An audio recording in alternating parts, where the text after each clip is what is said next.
Good morning students. MSc final botany student अपन जो paper कर रहे थे एम्ब्रियोलॉजी वाला, उसके अंदर अपन ने एम्ब्रियोलॉजी के पार्ट किए थे। आज अपन बात करें इसके अंदर applied embryology.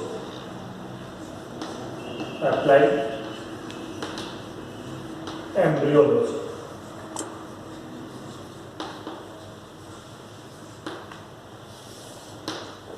Student, applied embryology का मतलब है कि एम्ब्रियोलॉजी का जितना भी पार्ट अपन ने किया है उसको हम लाइफ के अंदर इसको कैसे हम अप्लाई कर सकते हैं या इसके क्या यूजेज जो है वो इसके अंदर हो सकते हैं। तो इसके अंदर मुख्य जो भाग है वो भाग आता है इसके अंदर कल्चर के बारे में। कल्चर मीन्स टिश्यू कल्चर वाला जो भाग है वो आप बायोटेक के अंदर ज़्यादा उसमें आप करेंगे, लेकिन इसमें बेसिक जो भाग है यानी हम टिश्यू कल्चर कैसे करते हैं, तो यहाँ पर टिश्यू कल्चर से मतलब होगा कि एम्ब्रियोलॉजी के अंदर हम ओव्यूल का कल्चर कैसे कर सकते हैं, एंथर का कल्चर कैसे कर सकते हैं, पोलन ग्रेन का कल्चर हम कैसे कर सकते हैं, एम्ब्रियो का कल्चर कैसे कर सकते हैं। यानी इन चीज़ों को लेकर के हम किस प्रकार से उनको कल्चर करके और उनके यूज जो है हम डेली लाइफ के अंदर उनको किया जा सकता है। तो यहाँ पर बात यदि हम करें टिश्यू कल्चर की, तो एक जनरल जो प्रोसीजर है टिश्यू कल्चर का, उसी प्रोसीजर के अकॉर्डिंग जो है वो सारे कल्चर होते हैं। चाहे वो आप किसी भी भाग का कल्चर उसके अंदर करें, एम्ब्रियो का करें या ओवल का करें, पोलन ग्रेन का करें या एंथर का कल्चर करें। तो स्टूडेंट, हम जानते हैं कि टिश्यू कल्चर करने के लिए हमारे पास में क्या फैसिलिटीज जो है वो हमारे पास में होनी चाहिए और किस प्रकार के इक्विपमेंट्स जो है वो हमारे पास में होने चाहिए। तो इसके अंदर टिश्यू कल्चर के अंदर सबसे पहला जो पार्ट आता है वो पार्ट आता है कि हमारे पास में कैसी वेल इक्विप्ड लैब जो है वो हमारे पास में होनी चाहिए, यानी कल्चर लैब जो है वो हमारे पास में होनी चाहिए। तो जो कल्चर लैब है उस कल्चर लैब का मतलब है कि ये चारों तरफ से बिल्कुल पैक्ड कंडीशन के अंदर होती है, सिंगल गेट जो है वो उसके अंदर प्रेजेंट होता है, और दूसरा इसके अंदर लाइटिंग की जो व्यवस्था है वो इसके अंदर प्रॉपर होनी चाहिए। सेकंड, इसके अंदर टेम्परेचर को हम कंट्रोल कैसे कर सकते हैं, यानी कूलिंग डिवाइस जो है वो उसके अंदर लगा हुआ होना चाहिए। तो ये जो भाग है हमारे पास में बेसिक जो चीज़ है वो हमारे पास में क्या होना चाहिए, लेबोरेटरी जो है वो हमारे पास में होनी चाहिए।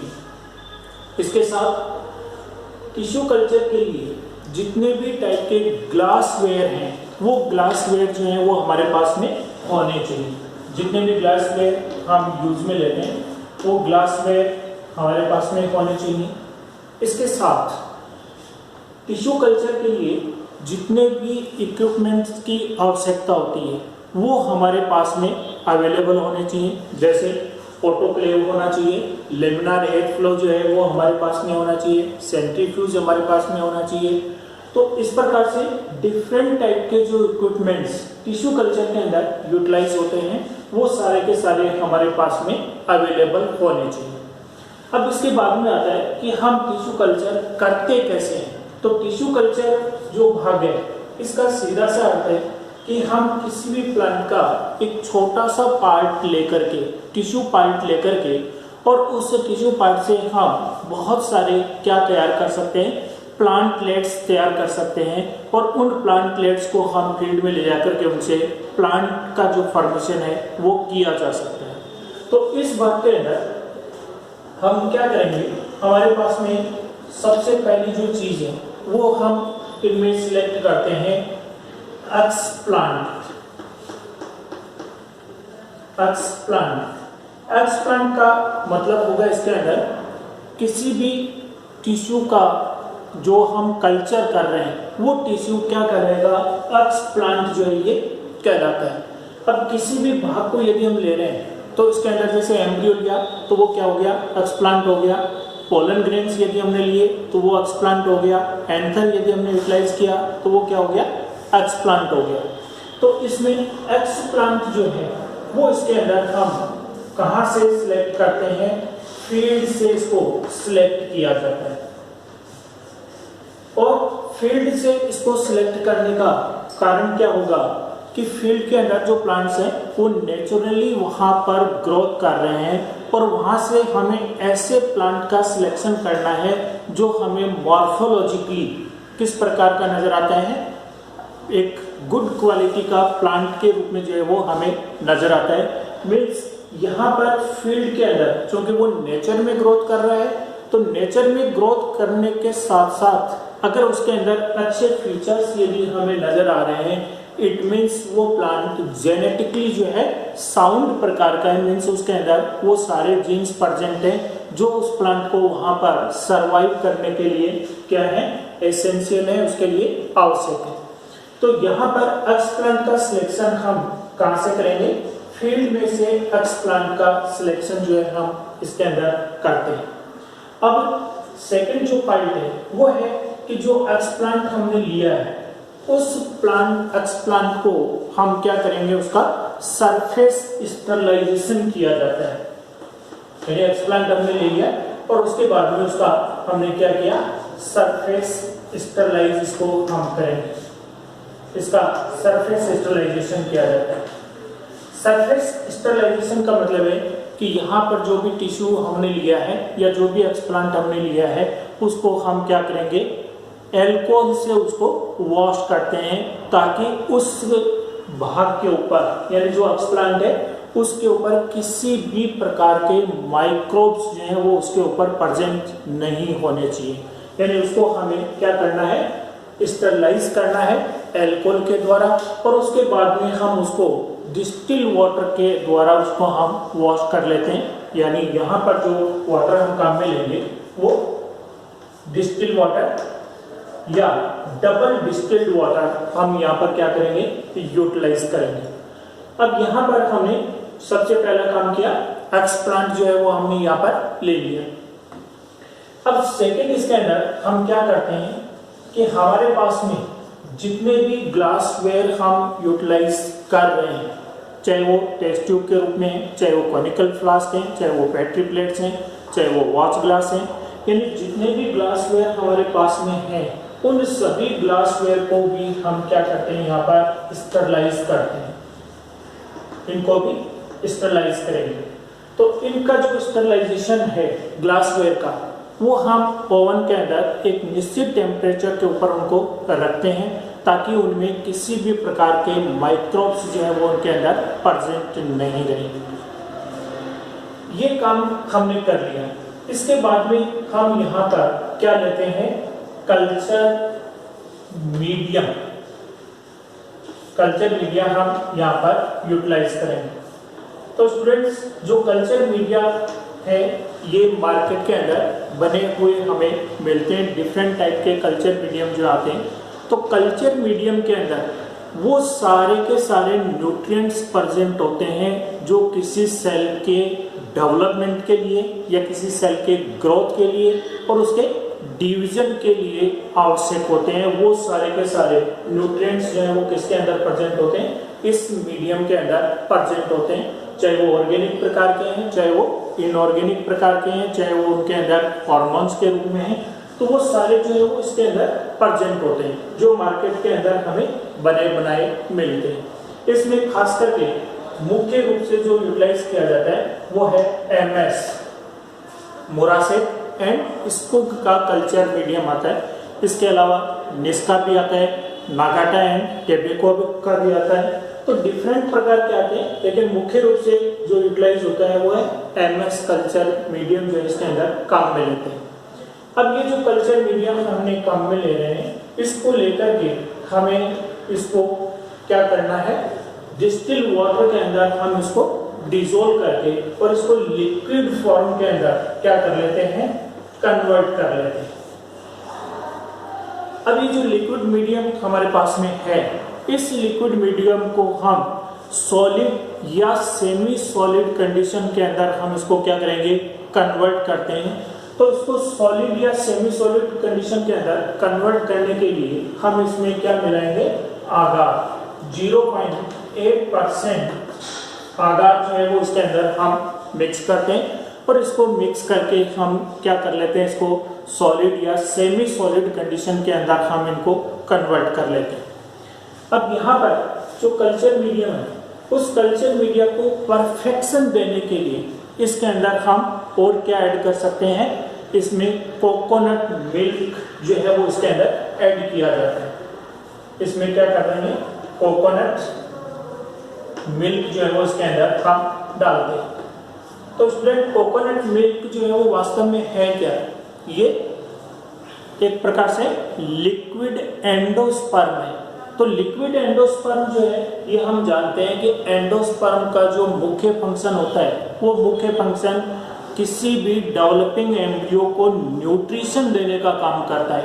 यानी जाइगोट से जब एम्ब्रियो का फॉर्मेशन होता है तो एम्ब्रियो फॉर्मेशन के दौरान जो न्यूट्रिशन मिलता है वो किसके द्वारा दिया जाता है, एंडोस्पर्म के द्वारा दिया जाता है। मीन्स उस एंडोस्पर्म के अंदर वो सारे के सारे न्यूट्रिएंट्स प्रेजेंट हैं जो किसी सेल डिवीजन, उसके डेवलपमेंट या ग्रोथ के लिए आवश्यक होते हैं। तो इसको परफेक्शन देने के लिए हम क्या मिक्स कर देते हैं, उसके अंदर कोकोनट मिल्क जो है वो उसके अंदर हम क्या करेंगे, डाल देते हैं। अब यहाँ पर जो कल्चर मीडियम हमने तैयार कर लिया, चाहे वो सॉलिड या सेमी सॉलिड कंडीशन के अंदर, अब इस कल्चर मीडियम को भी हमें क्या करना है, स्टरलाइज करना है। तो यहाँ पर इसको स्टरलाइज करने के लिए जो इक्विपमेंट हम काम में लेते हैं वो क्या होगा, ऑटोक्लेव। ऑटोक्लेव, तो ऑटोक्लेव के अंदर हम इस कल्चर मीडियम को 121 डिग्री सेंटीग्रेड टेम्परेचर के ऊपर हम इसको 30 to 40 मिनट्स जो इसको रखा जाता है, ताकि ये पूरा का पूरा जो कल्चर मीडियम है वो क्या हो जाता है, स्टरलाइज हो जाता है। यानी उसके अंदर भी किसी भी प्रकार के माइक्रोब्स, बैक्टीरिया है, फंजाई के स्पोर्स हैं, वो उसके अंदर नहीं रहेंगे। तो यहाँ पर इस कल्चर मीडियम को हमने यहाँ पर क्या कर लिया, स्टरलाइज कर लिया। अब ये जो कल्चर मीडियम हमारे पास में है, इस कल्चर मीडियम को हम जो ग्लासवेयर जिसके अंदर भी हम कल्चर करना चाह रहे हैं उसके अंदर क्या करेंगे, इसको ट्रांसफर करेंगे। यदि मान लीजिए हमने यहाँ पर कॉनिकल फ्लास्क यदि हम काम में ले रहे हैं, तो इस कॉनिकल फ्लास्क के अंदर हमने क्या भर लिया, कल्चर मीडियम जो है वो हमने यहाँ पर भर लिया और इसके ऊपर हम क्या लगा देते हैं, कॉटन प्लग इसके ऊपर लगा देते हैं। स्टूडेंट इसके अंदर मुख्य जो बात है, जो कॉटन प्लग यहाँ पर हम लगा रहे हैं, तो यहाँ जो कॉटन हम यूज में ले रहे हैं ये कॉटन भी किस प्रकार की होनी चाहिए, मेडिकेटेड जो कॉटन होती है या स्टरलाइज्ड प्रकार की कॉटन ही हम यहाँ पर यूज में लेंगे। नॉर्मल प्रकार की कॉटन को यहाँ पर यूटिलाइज नहीं किया जाता है। तो स्टरलाइज्ड जो कॉटन है उस कॉटन को हमने इसके ऊपर प्लग के रूप में हमने इसको लगा दिया। अब इसके बाद में ये जो कल्चर मीडियम हमारे पास में है, इस कल्चर मीडियम के ऊपर हमने जो एक्सप्लांट लिया है, जिसका हमने सरफेस स्टरलाइजेशन किया है, उसको हम क्या करेंगे, इस कल्चर मीडियम के ऊपर ट्रांसफर करते हैं। तो यहाँ पर कल्चर मीडियम के ऊपर जो ट्रांसफर करने का जो काम है, वो काम हम किसके अंदर करेंगे, नेक्स्ट जो हमारे पास में इंस्ट्रूमेंट है वो है laminar air flow. Laminar air flow. तो इस लेमिनार एयर फ्लो के अंदर हम काम करेंगे इनोकुलेशन का, यानी जो यहाँ पर हमारे पास में जो एक्सप्लांट है, उस एक्सप्लांट को हम कल्चर मीडियम के ऊपर ट्रांसफर करते हैं। किसके अंदर, लेमिनार एयर फ्लो के अंदर। ये एक इस प्रकार का इंस्ट्रूमेंट है जिसके अंदर लाइटिंग की व्यवस्था होती है, साथ में उसके अंदर क्या लगी होती है, अल्ट्रा वायलेट ट्यूब उसके अंदर लगी होती है, यूवी ट्यूब जो है वो उसके अंदर लगी होती है। तो यहाँ पर इसको ट्रांसफर करने से पहले हम क्या करते हैं, कुछ समय के लिए उसके अंदर यूवी पार्ट को ऑन कर देते हैं और उसके बाद में उसको बंद करने के बाद ही हम इसके अंदर ये काम करेंगे, क्योंकि यहाँ पर यूवी जो लाइट है, ये यूवी लाइट आंखों के लिए डेंजरस होती है, इसलिए इसको ऑफ करने के बाद ही हम इसके अंदर काम करते हैं। तो जब यहाँ पर इनको जब हम ट्रांसफर करेंगे तो ट्रांसफर करने के साथ इसके अंदर हमें खास करके ये भी ध्यान रखना होगा कि हमारे जो हैंड्स जिनके द्वारा हम काम कर रहे हैं वो भी कैसे होने चाहिए, स्टरलाइज्ड प्रकार के ही होने चाहिए। तो हम या तो इनको क्लोरीन वाटर से हम हैंड वॉश करेंगे या फिर एल्कोहल से जो है हैंड वॉश करने के बाद ही हम ये काम करेंगे, क्योंकि अगर हमने कहीं पर भी चूक अगर हमारे से होती है या स्टरलाइजेशन का भाग यदि कंप्लीट नहीं हो पाता है तो उसके अंदर पूरे चांसेस रहेंगे कि जो टिश्यू कल्चर हम यहाँ पर काम में ले रहे हैं वो कैसा हो जाएगा, कंटामिनेटेड हो जाएगा, यानी उनके अंदर किसी भी प्रकार के फंगल स्पोर आ सकते हैं, बैक्टीरिया उनके अंदर हो सकते हैं। तो अगर ये चीज़ यहाँ पर कंटामिनेटेड हो गया तो उसके अंदर क्या होगा, क्योंकि यहाँ पर न्यूट्रिएंट्स प्रेजेंट है तो ये स्पोर या बैक्टीरिया वगैरह जो है वो वहाँ पर ग्रोथ कर जाएंगे और जो टिश्यू कल्चर का काम हम यहाँ पर करना चाह रहे हैं वो वर्क जो है वो यहाँ पर सक्सेस नहीं होगा। तो इस भाग से बचने के लिए हमें हर स्तर के ऊपर मुख्य जो भाग है वो है स्टरलाइजेशन का, यानी हर जो चीज़ या हर जो पार्ट हम यूटिलाइज कर रहे हैं, काम में ले रहे हैं, वो पूरा का पूरा स्टरलाइज्ड कंडीशन के अंदर ही होना चाहिए। तो इनोकुलेशन का जो भाग है वो हम कहाँ पर करेंगे, जो लेमिनार एयर फ्लो है उस लेमिनार एयर फ्लो के अंदर हम क्या करते हैं, जो टिश्यू पार्ट है, जो एक्सप्लांट है, उस एक्सप्लांट को हम उसके अंदर क्या करेंगे, ट्रांसफर इसके अंदर कर देते हैं।